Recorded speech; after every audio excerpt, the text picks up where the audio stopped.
Pozdravljeni, danes pojdimo v Egipt in si pogledamo, kako so Egipčani mumificirali faraone in seveda bogate. Egipčani so bili ljudstvo, ki je verjelo v različne rituale in posmrtno življenje. Smrt je bila po njihovem mnenju šele začetek. Kasneje v onostranstvu naj bi spet prevzeli vloge, ki so jih imeli preden so umrli. Mumificiranje je bil zelo drag postopek in so si ga privoščili le bogati.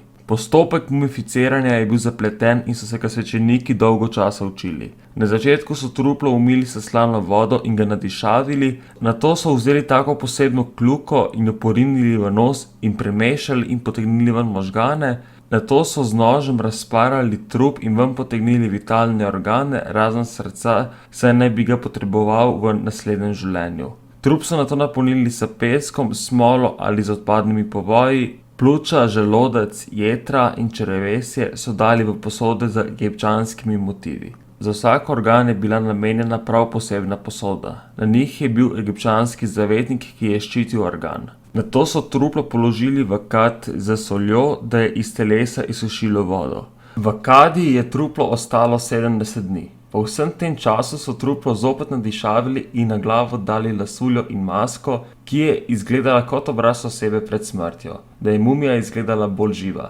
Nato so truplo povili s povoji in z različnimi platni, da telesa ne bi poškodovalo okolje in razni drugi dejavniki. Na platno so napisali različne motive, ki naj bi pomagali pri prihodu v onostranstvo. Mumijo so nato dali v leseno krsto in nato leseno krsto še v kamnit sarkofag. Mumije so bile pokopane s predmeti, ki naj bi jih potrebovali v naslednjem življenju. Z svojimi vitalnimi organi, orožjem, obleke, nakit in mumificirane domače živali, ki bi jim delale družbo. Egipčani so bili tako dobri v svojem početju, da so se nekatere mumije ohranile do danes. Najbolj znana egipčanska mumija pa je zagotovo Tutankamon, katera je imela zlato masko.